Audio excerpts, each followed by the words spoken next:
గత కొన్ని నెలలుగా పాకిస్తాన్ ప్రభుత్వంపై భీకర దాడులకు దిగుతున్న బలోచ్ లిబరేషన్ ఆర్మీ మరోసారి యుద్ధానికి దిగింది. బలోచిస్తాన్లో వేర్పాటువాదుల గ్రూపు జరిపిన భారీ దాడుల్లో కనీసం 10 మంది పాకిస్తాన్ భద్రతా సిబ్బంది దుర్మరణం చెందారు. అయితే పాకిస్తాన్ సైన్యం జరిపిన దాడుల్లో 37 మంది బలోచ్ తిరుగుబాటుదారులు కూడా మరణించారు. బలోచిస్తాన్ లోని 5 జిల్లాలలో భారీ తుపాకులు, హాత్మౌతి బాంబులతో దాడులు జరిగినట్లు పాకిస్తాన్ భద్రతా అధికారులు ధృవీకరించారు. బలోచిస్తాన్ ప్రావిన్షియల్ రాజధాని అయిన క్విట్టాతో పాటు పశ్ని మస్తంగ్, నుస్కి, గ్వాదర్ జిల్లాలో 12 కంటే ఎక్కువ ప్రాంతాలలో బలోచ్ వేర్పాటువాదులు ఒకేసారి దాడులు చేశారు. ఈ ఘర్షణలో 37 మంది వేర్పాటువాదులను పాక్ భద్రతా దళాలు హతమార్చగా 10 మంది భద్రతా సిబ్బంది కూడా చనిపోయినట్లు అధికారులు తెలిపారు. కేవలం క్వెట్టా నగరంలోనే 4 పోలీసులు ప్రాణాలు కోల్పోయినట్లు పేర్కొన్నారు. ఈ భీకర దాడిలో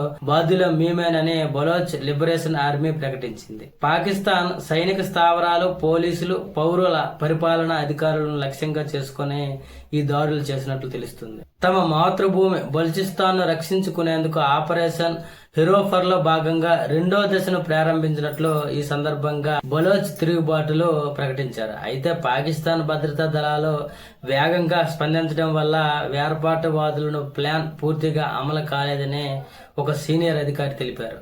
ఈ దాడులు సమన్వయంతో చేపట్టినప్పటికీ సరైన ప్రణాళిక లేకపోవడం వల్ల వారు ఎక్కువ నష్టాన్ని కలిగించలేకపోయారని పేర్కొన్నారు. పాక్ భద్రతా దళాల చేతిలోని వారు భారీగా నష్టపోయినట్లు వెల్లడించారు. దాడులు జరిగిన ప్రాంతంలో ప్రస్తుతం భద్రతా బలాలు చుట్టుముట్టారని ఎమర్జెన్సీ టీమ్స్ ను రంగంలోకి దించారు. అదేవిధంగా మనకు తెలుసు, బలోచిస్తాన్ ప్రావిన్సీలో ఖనిజ సంపద పుష్కలంగా ఉండటంతో గత కొన్ని దశాబ్దాలుగా వేర్పాటువాద ఉద్యమం తీవ్రంగా నడుస్తుంది. ఆఫ్ఘనిస్తాన్, ఇరాన్ సరిహద్దుల్లో ఉన్న ఈ బలోచిస్తాన్ ప్రాంతంలో బలోచ్ లిబరేషన్ ఆర్మీ తిరుగుబాటుదారులు తరచూ పాకిస్తాన్ భద్రతా దళాలను, విదేశీయులను, ఇతర ప్రాంతాల నుంచి వచ్చిన వారిని లక్ష్యంగా చేసుకుని ఉంటారు.